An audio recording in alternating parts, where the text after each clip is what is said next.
ओम गणेश श्री महागणेशाय नमः। राधे राधे दोस्तों, कैसे हैं आप सब। दोस्तों, माघ मास की अमावस्या को मौनी अमावस्या के नाम से जाना जाता है। इस दिन गंगा का जल अमृत के समान होता है।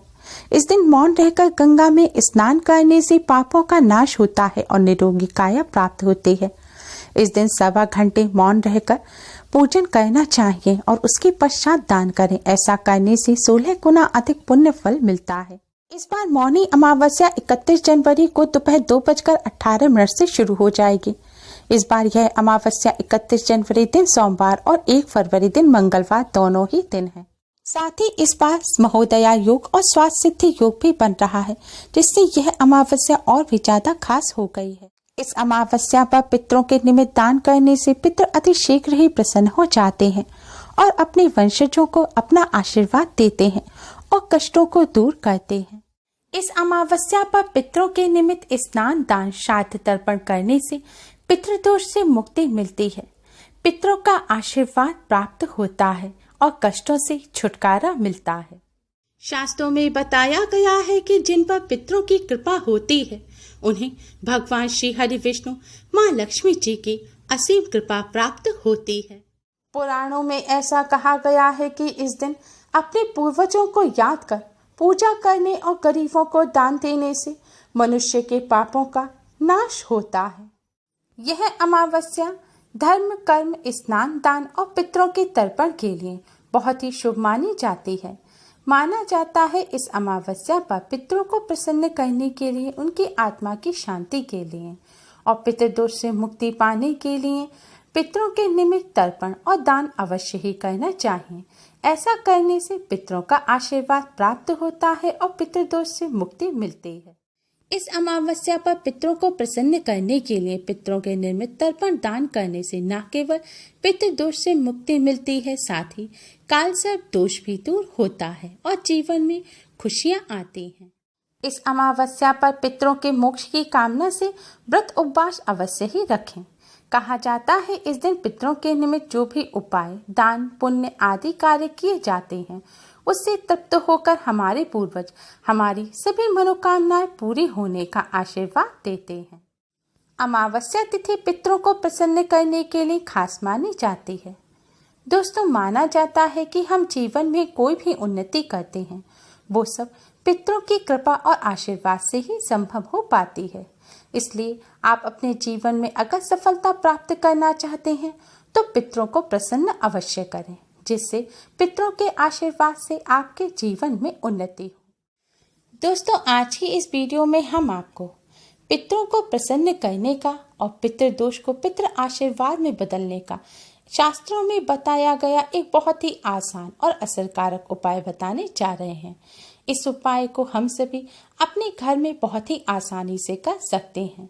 इस उपाय को करने से न केवल पितृ प्रसन्न होते हैं, साथ ही पितरों की आत्मा को भी शांति मिलती है। पितृदोष पितृ आशीर्वाद में बदल जाता है। इसलिए आप सभी भी अपने पितरों को प्रसन्न करने के लिए, पितरों से आशीर्वाद प्राप्त करने के लिए अमावस्या की रात को इस उपाय को अवश्य ही करें। यह उपाय पितरों को प्रसन्न करने के लिए घर के पुरुष, महिला या बच्चे, लड़के लड़कियां भी कर सकते हैं। इस उपाय को करने का सिर्फ एक खास नियम है, वह है शुद्धता और पवित्रता। इसलिए आप शुद्धता पवित्रता का विशेष ध्यान रखें।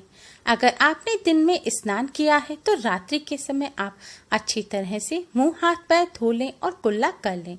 इसके बाद स्वच्छ वस्त्र धारण करके ही आप यह उपाय करें। और ध्यान रखें, महिलाएं पीरियड के दौरान यह उपाय ना करें। उपाय करने के लिए आप एक दीपक लें। इसके लिए आप मिट्टी का, आटे का या पीतल का कैसा भी दीपक ले सकते हैं। अगर आप आटे का दीपक ले रहे हैं तो शुद्ध जल से मढ़ा हुआ बिना नमक के आटे का दीपक बनाएं।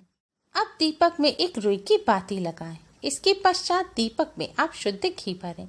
शुद्ध घी ना हो तो आप साफ सरसों का तेल भी भर सकते हैं। लेकिन दोस्तों, ध्यान रखें, सरसों के तेल के अलावा कोई और तेल आप दीपक में ना डालें। दीपक तैयार करने के पश्चात सूर्यास्त के बाद यानी कि रात्रि के समय आपको यह दीपक जलाना है। लेकिन दोस्तों ध्यान रखें, संध्या काल के पूजन के पश्चात ही आपको यह दीपक जलाना है। जब आप भगवान जी का पूजन कर लें दीपक जलाकर, उसके बाद ही आप इस दीपक को जलाएं। और यह भी ध्यान रखें कि आप इस दीपक को मंदिर के अंदर ना रखें। मंदिर के पास आप साफ स्थान पर आप इस दीपक को रख सकते हैं, या फिर एक लकड़ी की चौकी बिछाकर उसके ऊपर भी इस दीपक को रख सकते हैं। आप जिस स्थान पर दीपक रखें उस साफ स्थान पर पहले थोड़े से साबुत चावल रखें, उसके ऊपर ही आप दीपक रखें। अब आप इस दीपक को जलाएं। दोस्तों ध्यान रखें, दीपक जलाने के बाद दीपक की जो बाती है, यानी कि दीपक की जो लौ है, वह दक्षिण दिशा की तरफ होनी चाहिए। आप चाहें तो इस दीपक को अपने घर के दक्षिण कोने में साफ स्थान पर भी जला सकते हैं। दक्षिण दिशा पितरों की दिशा होती है। दक्षिण दिशा में ही पितरलोक है।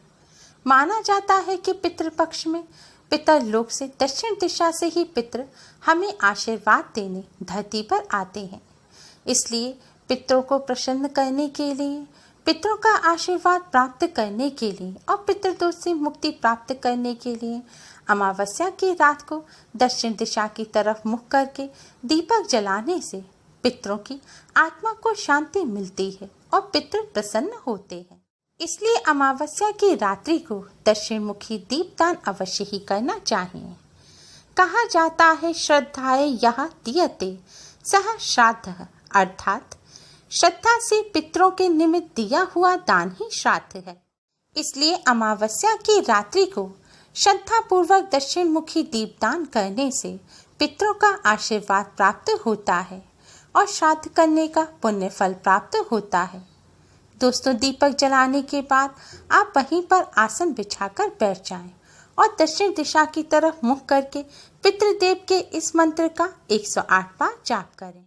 मंत्र इस प्रकार है, ओम पितृदेवताय नमः, ओम पितृदेवताय नमः। इस मंत्र का आप 108 बार जाप करें। इसके बाद भगवान विष्णु जी के महामंत्र ओम नमो भगवते वासुदेवाय का भी यथाशक्ति जाप करें। कम से कम 21 बार जाप करें। अगर कर सकते हैं तो 108 बार जाप करें। दोस्तों भगवान विष्णु जी को पितरों का देवता माना जाता है, इसलिए पितरों को प्रसन्न करने के लिए भगवान विष्णु जी का पूजन अवश्य ही करना चाहिए। आज के दिन गीता जी का पाठ करना, विष्णु सहस्त्र नाम का पाठ करना भी बहुत शुभ माना जाता है। जितना हो सके यथासंभव पूजन करें। पूजन करने के पश्चात आप भगवान विष्णु माँ लक्ष्मी जी को प्रणाम करें और उनसे अपने सभी पितरों की आत्मा की शांति की, उनकी प्रसन्नता की प्रार्थना करें। पितरों की मुक्ति की भी प्रार्थना करें। इसके पश्चात आप अपने पितृदेव को, कुल देवता को प्रणाम करें और उनसे अपने सभी कष्टों और दुखों को दूर करने की प्रार्थना करें। पितृदोष से मुक्ति की प्रार्थना करें और उनसे प्रार्थना करें कि वह आप पर और आपके परिवार पर अपना आशीर्वाद सदैव बनाए रखें, क्योंकि पितरों के आशीर्वाद के बिना आपको जीवन में किसी भी क्षेत्र में सफलता प्राप्त नहीं होगी। इसके साथ ही पितरों से और भगवान विष्णु माँ लक्ष्मी जी से काल सर्प दोष से, पितृदोष से मुक्ति की भी प्रार्थना करें। दोस्तों इस उपाय को करने से भगवान विष्णु माँ लक्ष्मी जी के साथ साथ पितरों की भी कृपा प्राप्त होती है। माना जाता है पितरों के निमित्त दक्षिण मुखी दीपदान करने से पितृ अति प्रसन्न होते हैं और अपने परिवार के सदस्यों को अपना आशीर्वाद देते हैं और पितृदोष और काल सर्प दोष से भी मुक्ति मिलती है। दोस्तों आपने दीपक के नीचे जो चावल रखे हैं उन्हें अगले दिन आप पक्षियों को डाल दें। अगर आपने आटे का दीपक बनाया है तो उस दीपक के भी छोटे छोटे टुकड़े करके आप पक्षियों को डाल दें। अगर हो सके तो पितरों के निमित्त आप थोड़ा सा अन्न निकाल कर रख दें, जैसे गेहूं, चावल या दालें। आप कुछ भी थोड़ा सा पितरों के नाम पर निकाल कर रख दें और फिर आप अगले दिन या फिर कुछ दिनों बाद उसे किसी जरूरतमंद व्यक्ति को दान दे दें। ऐसा करने से भी पितृ प्रसन्न होते हैं। माना जाता है कि पितरों के निमित्त किसी जरूरतमंद व्यक्ति को अन्न का दान करने से पितरों को भूख प्यास नहीं लगती और पितृ तृप्त हो जाते हैं। श्रद्धा से दिया गया दान ही श्राद्ध है। श्राद्ध करने से आयु, पुत्र, यश, बल, बुद्धि, सुख, धन, धान्य आदि की प्राप्ति होती है। इस उपाय को करने के साथ साथ इस बात का विशेष ध्यान रखें कि आज के दिन आप सात्विक भोजन ही ग्रहण करें। आज के दिन प्याज, लहसुन या मीट, अंडा का सेवन भूलकर भी ना करें। उम्मीद है आपको हमारी ये वीडियो पसंद आई होगी। प्लीज़ लाइक करें, हमारे इस वीडियो को अपने फ्रेंड्स और रिश्तेदारों में ज़्यादा से ज़्यादा शेयर करें, जिससे वह भी इसका लाभ उठा सकें। हमारी और भी वीडियोस के लिए हमारे चैनल को सब्सक्राइब करना ना भूलें। Thanks for watching. Radhe Radhe. घर पर रहिए, सुरक्षित रहिए और हमसे जुड़े रहिए।